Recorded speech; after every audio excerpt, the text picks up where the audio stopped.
la tierra con el poder de su palabra, reina con autoridad. El Dios que aún los vientos le obedecen, una palabra es suficiente para los muertos levantar. Nadie es como Él, oh gran Dios,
Sol,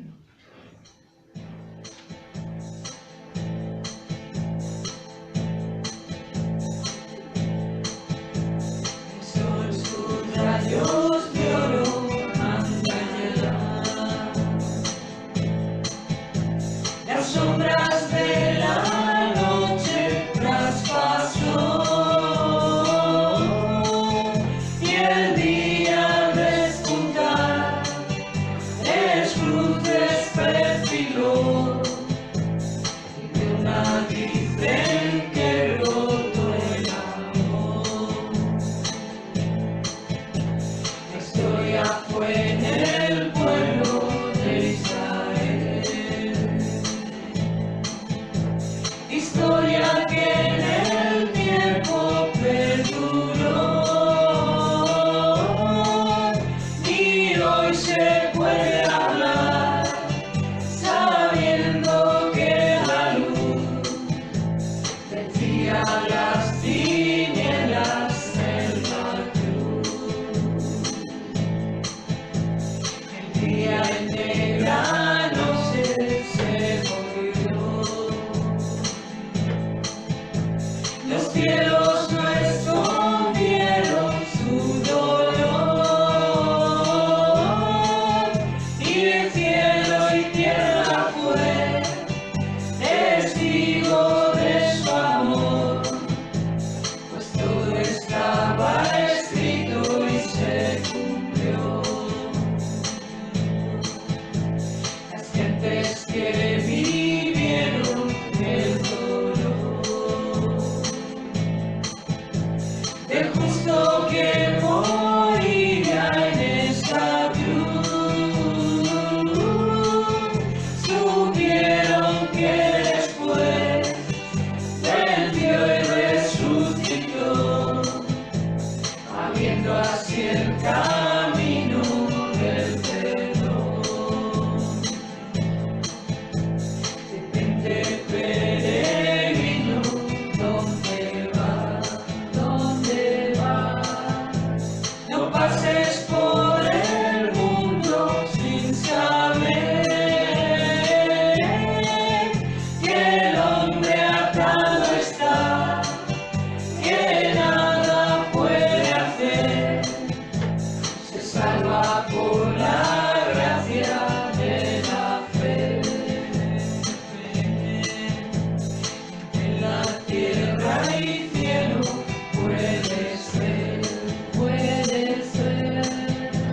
la sombra de la cruz que se alza ahí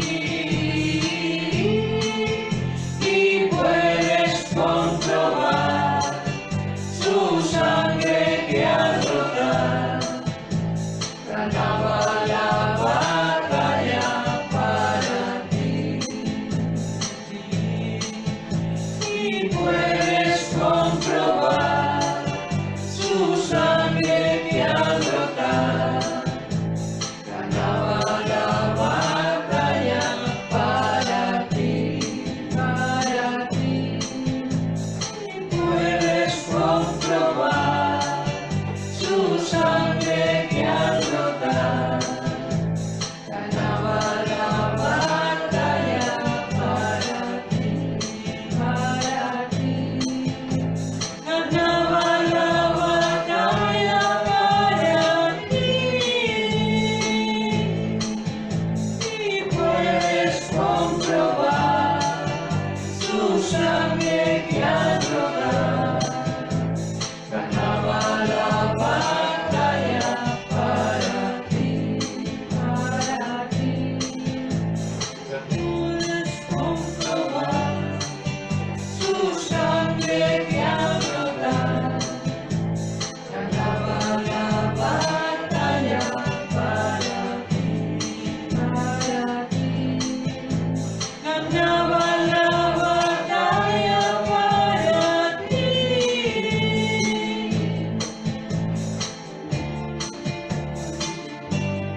Señor, te damos gracias por poder estar delante de ti, Señor.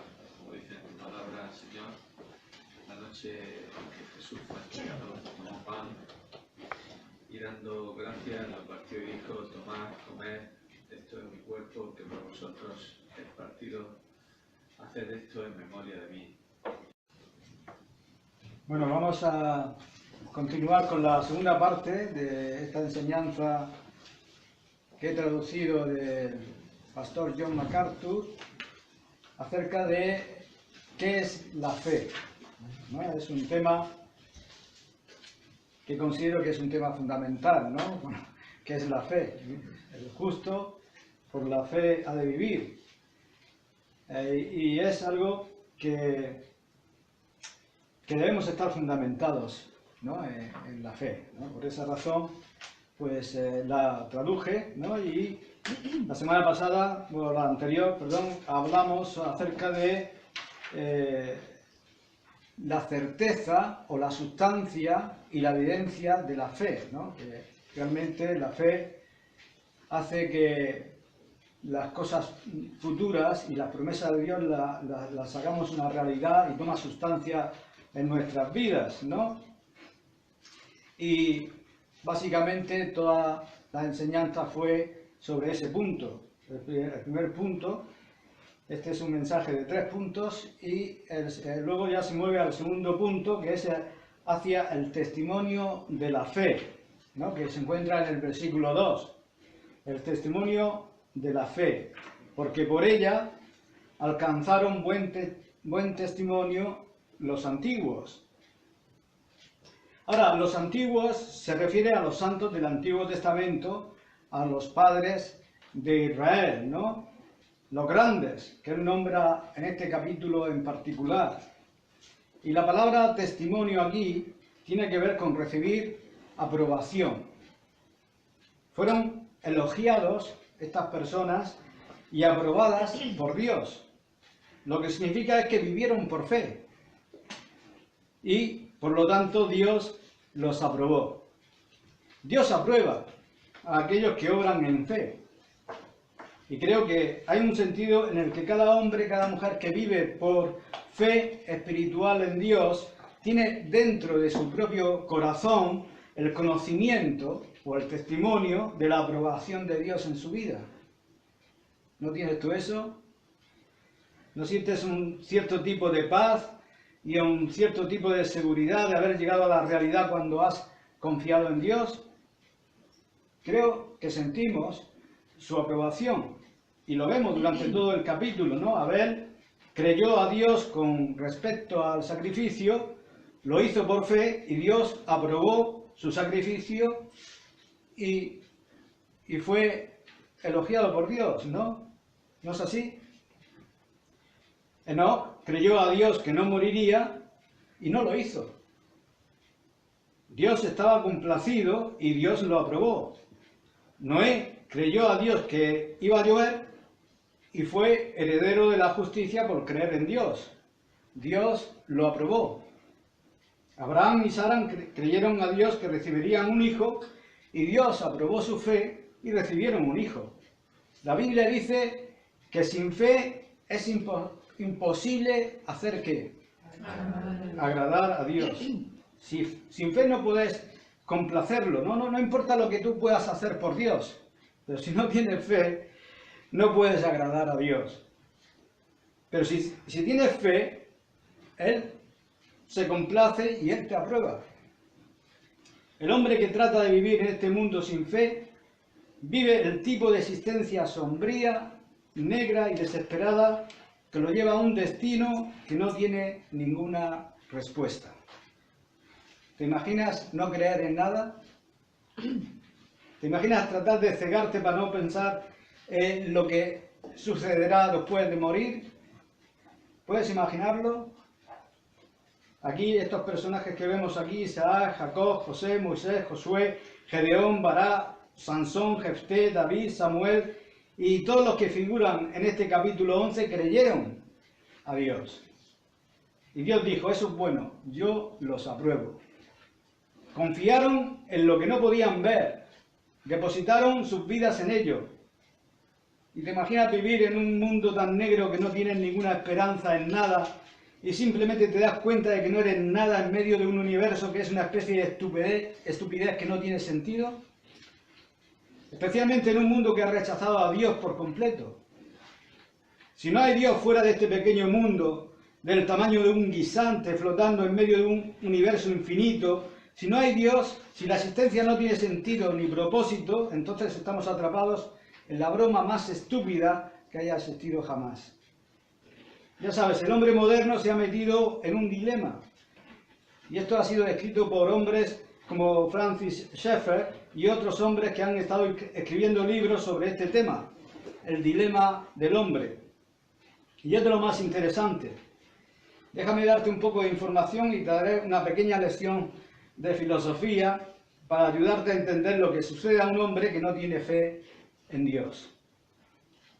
Durante muchos años, el hombre tuvo lo que los científicos llaman un campo de conocimiento unificado. Es decir, el hombre entendió a Dios, la historia y la ciencia, todo dentro de un marco de referencia. No necesitaba hacer ninguna diferencia, todo existía dentro del marco de esa realidad. Pero luego tuvimos un gran movimiento en filosofía conocido como racionalismo alemán. Y los racionalistas vinieron y dijeron: chicos, ¿sabéis lo que tenemos que hacer? Tenemos que deshacernos de todas esas cosas irracionales de Dios.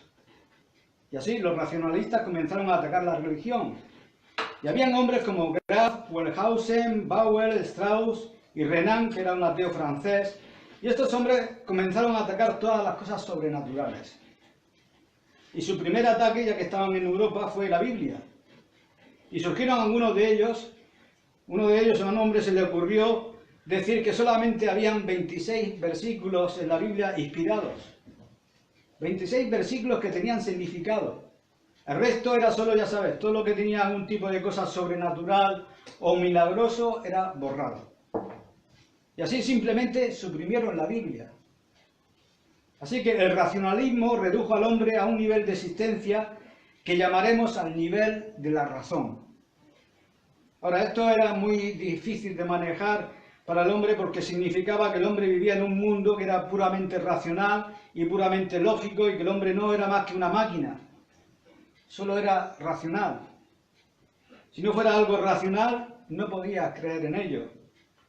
Todo lo sobrenatural y milagroso, olvídalo. Solo lo racional, lo empírico, lo que veo, eso creo. No hay nada fuera de mi cerebro. ¿Y sabes lo que pasó? El hombre comenzó a rascarse la cabeza y a decir: vaya, esto es terrible, no puedo creerlo. Esto crucifica la mitad de mi naturaleza. Mi alma anhela algo del más allá. Debo creer en algo. No puedo simplemente correr en una pequeña caja pensando que soy una máquina y que no tengo ningún propósito ni significado último en mi vida. Y entonces hombres como Kierkegaard vinieron y él dividió el campo del conocimiento y en la parte superior puso la fe. Y todos decían: menos mal, siéntete mejor ahora, algo en lo que creer. Pero ¿sabes lo que puso? Puso fe sin contenido. No significaba ya que no había nada en lo que creer. Se puede creer en cualquier cosa, solo creer en creer. Cree en quien quieras, desde los extraterrestres hasta Don Limpio y todo lo que está en medio, no importa, solo cree en creer, solo aférrate a algo. Y luego los filósofos llamaron a eso el salto de la fe. O sea, que estaban tratando de vivir en un mundo de la razón y no podían hacerlo, por lo que dijeron: tenemos que saltar. Por lo que saltaron al mundo de la fe y creyeron en cualquier cosa. Y uno de los secretos de la filosofía es que nunca tienes que decirle a nadie a lo que saltaste. Ese es mi salto. Yo lo que creo es mío. Esa es la falta de contenido existencial, no racional e ilógico. Ahora tú dices: ¿cómo un hombre puede vivir en esa tensión, no? ¿Cómo un hombre puede decir: solo creo en lo que es razonable, excepto cuando me lanzo hacia lo que es irracional? Pero eso es lo que el hombre ha hecho hoy. Y así lo que sucede es que durante mucho tiempo el hombre vivió en un mundo racional y el racionalismo alemán, todo estaba en una caja, todo era muy real. Y luego los hombres comenzaron a saltar y cuando empezaron a saltar, todo se fue al garete. Lo primero que se fue la filosofía, porque comenzaron a surgir todo tipo de filosofías excéntricas. Inmediatamente después de la filosofía vino el arte. Y solía ser que el arte antes era razonable. Cuando alguien pintaba un cuadro de una vaca, pues parecía una vaca. Cuando alguien pintaba un cuadro de una casa, parecía una casa. Cuando alguien pintaba un retrato de una dama, pues parecía una dama. Entonces de repente tienes ahí a Van Gogh, Gauguin, Picasso, lo abstracto, y tienes cosas que parece que nadie ha visto nunca, y tienes arte moderno que no es nada más que el salto del hombre. Y si te acercas a un artista y le dices, pero, ¿qué significa esto?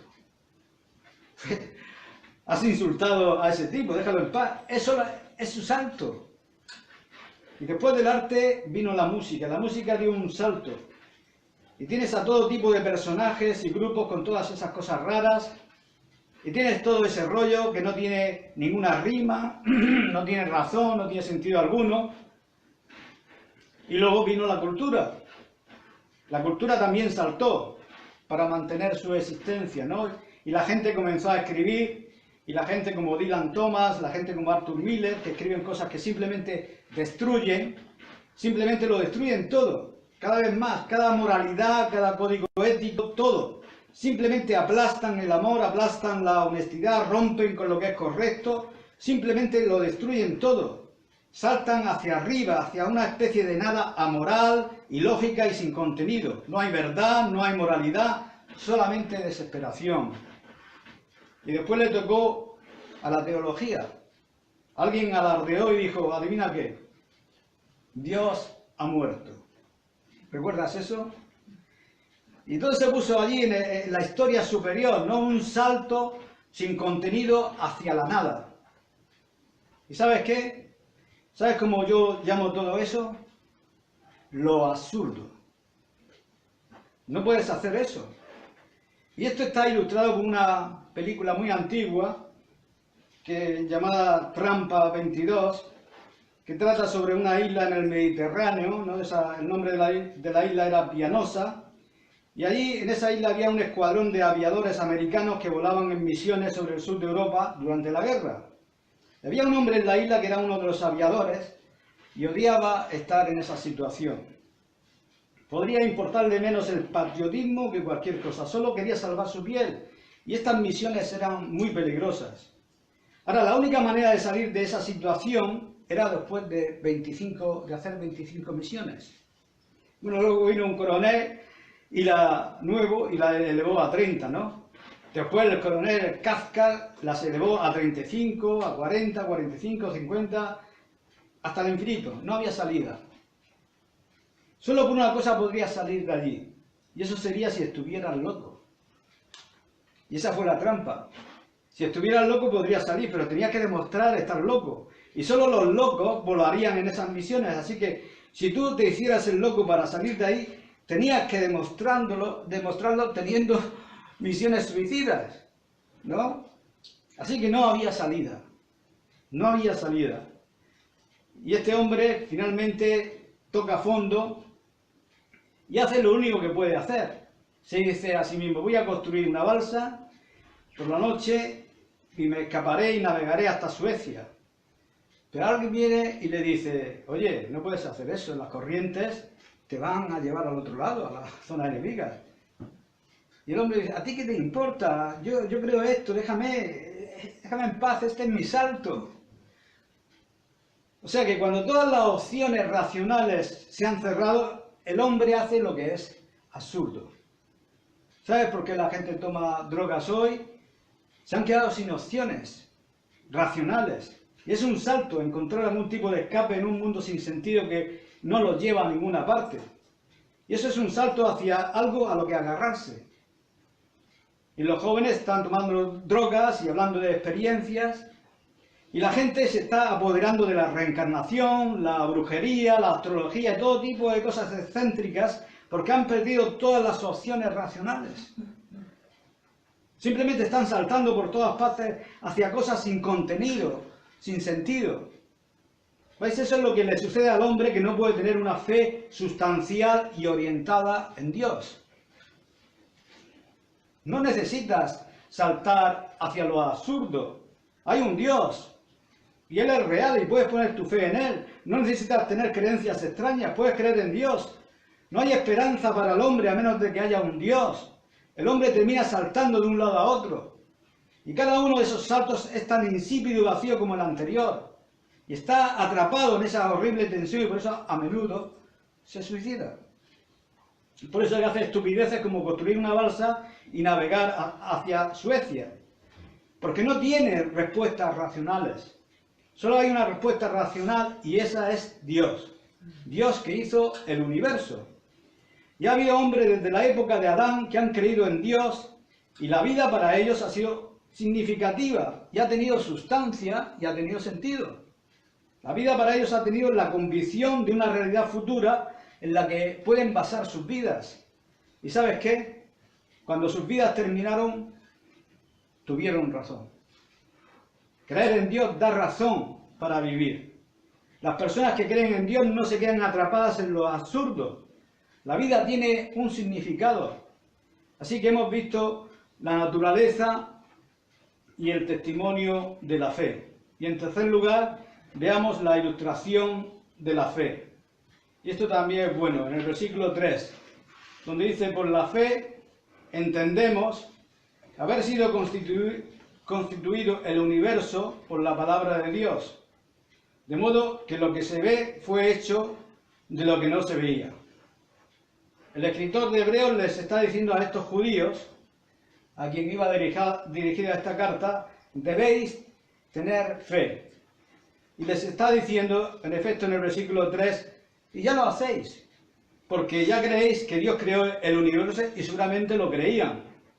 Y entonces está diciendo este escritor, no te estoy pidiendo que revises algo que no puedes revisar, ya tienes fe en Dios, de que Él es y que Él hizo el mundo y el universo, así que ya tienes un comienzo de fe.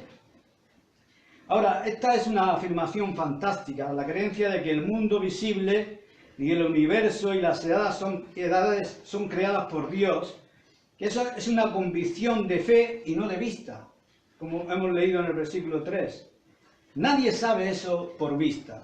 Nadie puede decir, bueno, yo estaba allí cuando se hizo todo, sí, lo vi, yo vi cómo empezó todo. No puedes decir eso. Nadie estaba allí. Lo único que sabemos sobre la creación del universo fue lo que sabemos por fe. Y entonces él simplemente dice les dice a estos judíos, a través de la fe entendemos que el universo fue constituido por la palabra de Dios. Eso significa que todos nosotros como judíos creemos en Dios y todos creemos de haber sido constituido el universo por la palabra de Dios, y la única forma en que podríamos saberlo es por fe. Nunca podríamos saber eso por vista. Entonces él dice, no te estoy pidiendo algo que ya no tengas. Todos los lectores creyeron esto del libro de Hebreos. Y dice que entendemos o percibimos con inteligencia, la palabra griega ahí es noeo, de haber sido constituido el universo por la palabra de Dios. O sea que Dios habló y entró en existencia. Ahora, Moisés les había enseñado esto. Tenían un Pentateuco, tenían Génesis, sabían cómo empezó todo.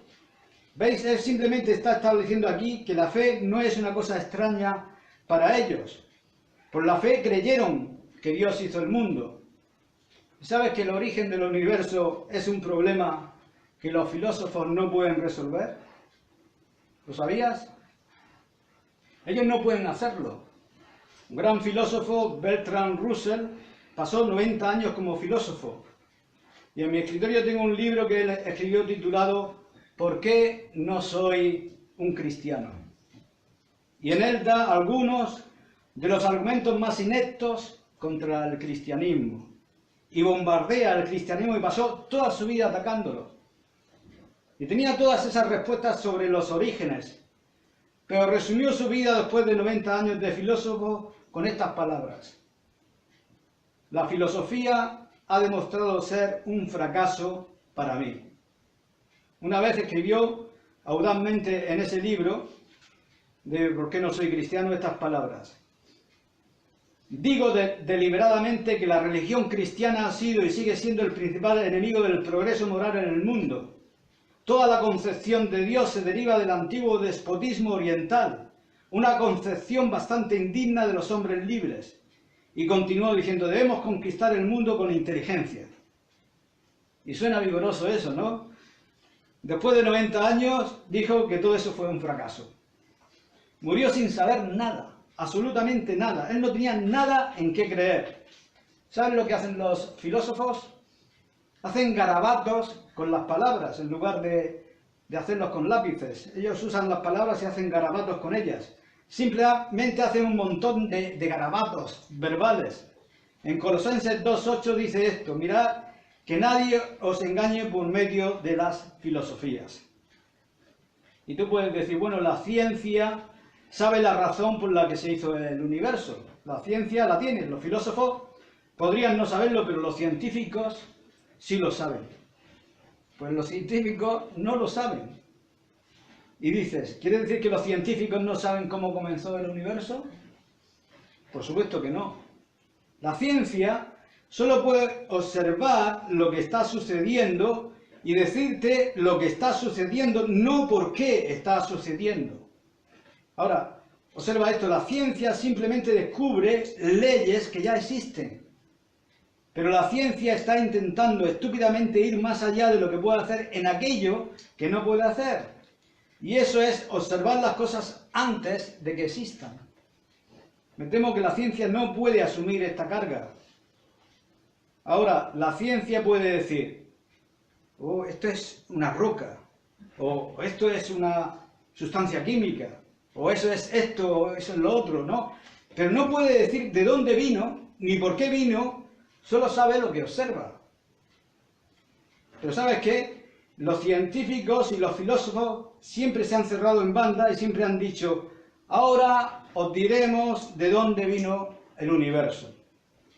¿Y quiere escuchar lo que dijeron? Y aquí hay una buena lección, una típica mirada evolutiva de la explicación del comienzo del universo. Han habido muchas teorías. Y una de ellas, durante más de 100 años, ya hace mucho tiempo, inventaron una teoría a la que llamaron teoría de la nebulosa, sobre la creación del universo. Y te voy a dar un poco de información sobre esta teoría. Ellos dijeron: el sistema solar fue una vez una nebulosa en rápido movimiento. ¿Entendido? A medida que se enfriaba y se contraía, su velocidad de rotación aumentaba gradualmente. Simplemente la nebulosa siguió avanzando más rápido y más rápido. Finalmente tuvo la suficiente fuerza, debido a su velocidad, la fuerza centrífuga estaba disponible para expulsar parte del material del que estaba compuesta. Había núcleos de condensación formados dentro del anillo y posteriormente se esparció por todo el lugar, convirtiéndose en planetas, mientras que la densa masa central se convirtió en el Sol. Ahora, eso hace mucho tiempo, cuando pensaban que el Sol en nuestro pequeño entorno era lo único y todo era una nebulosa giratoria. Y tú puedes preguntarte: oye, ¿de dónde vino la nebulosa? Ahora, el hombre que comenzó esta teoría era un hombre llamado Emanuel Swedenborg, quien encabezó el culto conocido como la Iglesia de la Nueva Jerusalén. Y él dijo esto: no reclamo crédito alguno para mí. Esta no fue mi propia teoría. La recibí en comunicación espiritualista de los habitantes de la Luna. ¿No puedes imaginar todo esto, lo que ocurrió hace ya cientos de años?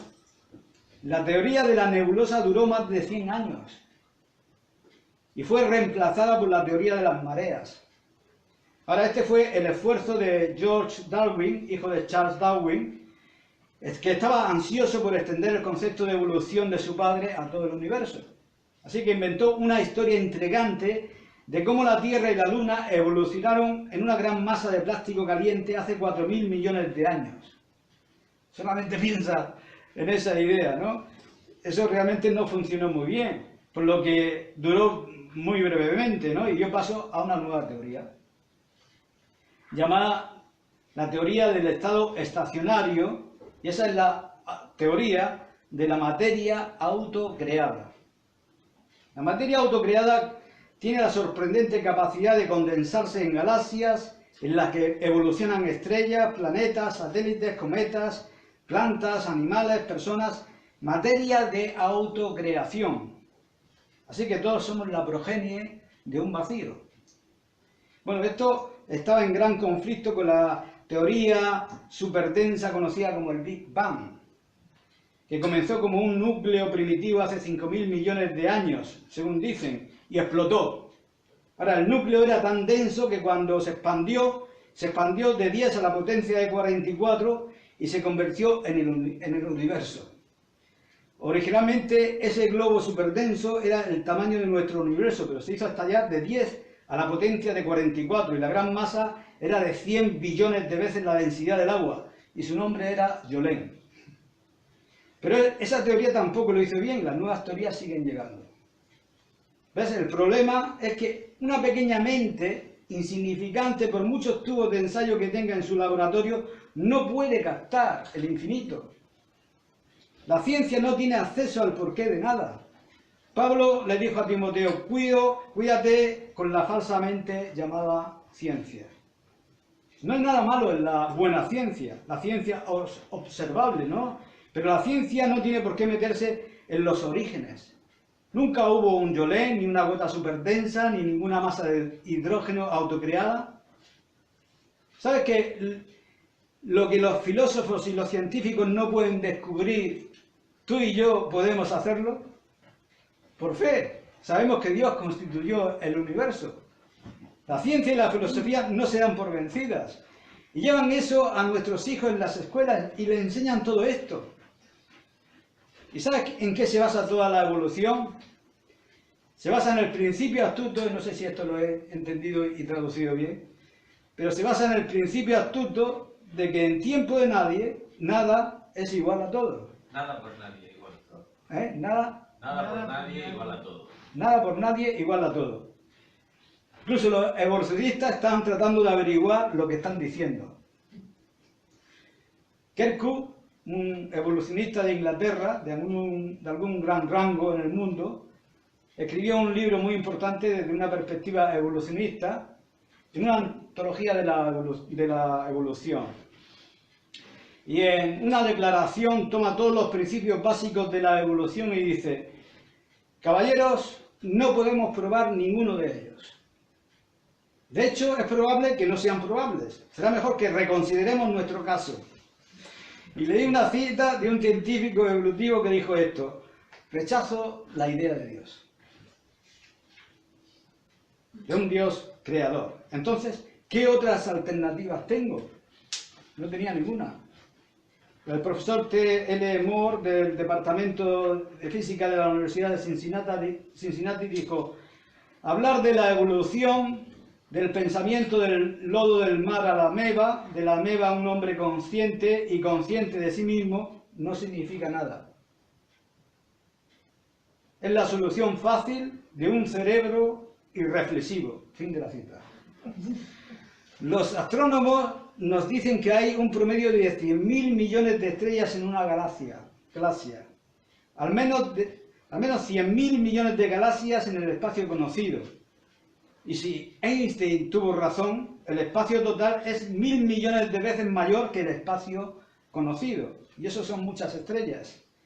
Ni siquiera me molestaré en darte la cifra porque yo tampoco podría entenderla. Sir James Jeans dice que es una cifra igual a la cantidad de granos de arena que existen en la Tierra. Esa es la cantidad de estrellas. Y luego aparece un hombrecito y dice, vaya, una vez hubo un Big Bang. Yo abro mi Biblia en Génesis 1 y dice que Dios lo hizo todo. Dios lo hizo todo. A través de la fe entendemos haber sido constituido el universo por la palabra de Dios. Eso es algo que las personas más inteligentes de nuestro mundo aún no han aprendido. Y no lo estamos imponiéndolo, solo intentamos mostrar que estas cosas son nuestras, aprendidas por la fe. Puedes refutar la evolución aquí en la Tierra y mucho más la evolución en el universo. Y te he dado tantas cifras y tantas estadísticas sobre esto en el pasado, pero voy a refrescar tu mente con un par de pensamientos. Solo la población del mundo por sí sola refuta la teoría de la evolución. Hay alrededor de 7.500 millones de personas en el mundo. Los científicos nos dicen que el mundo aumenta un 1% por año, lo que se deduce a partir de una cifra logarítmica. Y si la población ha estado ocurriendo desde, digamos, 500.000 años, algunos evolucionistas dicen que tanto como 1 millón o 2 millones de años. Pero digamos que los hombres comenzaron hace 500.000 años. Entonces, si, como nos dicen los científicos, el hombre aumenta un promedio del 1% por año y ha estado aumentando durante 500.000 años, la población del mundo actual sería alrededor de 40.000 millones por metro cuadrado. Si comienzas con la población de hoy y la reduces en ese porcentaje, se queda sin gente en algún lugar de hace unos 10.000 años. Y creemos que es cuando la Biblia dice, en el principio, Dios creó al hombre. Todo el concepto de tratar de explicar todo sin Dios es un esfuerzo tonto. Lo entendemos por fe. La fe comprende aquello que la mente del hombre, no importa cuán brillante sea, no puede entender. En 1 Corintios 2, escucha esto, versículo 9, dice, pero como está escrito, cosas que ojo no vio, ni oído oyó, ni han subido en corazón de hombre, son las que Dios ha preparado para los que le aman. ¿Y ves lo que está diciendo aquí? Dos cosas hay ahí. Ojo que no ha visto ni oído que ha oído. Ahora, eso es hablar de percepción física, de empirismo, ¿no? Y tampoco han entrado en el corazón del hombre. Y eso es hablar de filosofía o de racionalismo. El hombre no puede conocer por la ciencia ni por la filosofía la verdad de Dios. El ojo no lo ha visto, no ha entrado en su corazón, pero Dios nos la ha revelado por su Espíritu. A nosotros, fantástico, ¿no? La fe comprende, la fe no solamente comprende a Dios y la creación del universo, sino que la fe comprende la salvación en Jesucristo. ¿No es así? ¿Cómo deben vivir los justos? Por la fe. Jesús dijo, el que cree en mí tiene vida eterna. Y para terminar, voy a compartir una historia de un evangelista, se llamó John Goff, que es un evangelista muy antiguo. Contó la historia de dos niños pequeños que vivían, vio él en un hospital de Londres. Y esta es una historia preciosa. Dice que las camas de estos niños estaban juntas, una al lado de la otra. Uno tenía fiebre y el otro había sufrido un accidente. El pequeño que tenía fiebre estaba muy débil. Y el otro niño le habló y le dijo, oye Willy, fui a la escuela dominical de la misión y me hablaron de Jesús y creí. Y creí en él, y si le pides a Jesús, él te va a ayudar. Dijeron que si creemos en él y le oramos cuando muramos, él vendrá y nos llevará a estar con él. Y Willy dijo, oye, ¿qué pasa si estoy dormido cuando él venga? Y no puedo preguntarle. Y el otro pequeño dijo, solo levanta tu mano. Eso es lo que hicimos en la escuela dominical, levantamos nuestra mano, supongo que él lo ve. Y Willy estaba demasiado débil, ¿no?, para levantar la mano, por lo que su pequeño amigo logró inclinarse, levantar su almohada y sujetarla bajo el brazo de Willy, ¿no?, y tenerla ahí levantada. Y Willy levantó el brazo y se quedó dormido. A la mañana, cuando llegó la enfermera, encontró a Willy muerto. Pero su brazo todavía estaba levantado, y así sabes que el Señor vio su brazo. Y tú dices, bueno, eso es una fe tremendamente simple. Y así es. Jesús dijo, de cierto os digo que si no os volvéis y os hacéis como ¿qué? Niños. como niños, no entraréis en el reino de los cielos. Amén.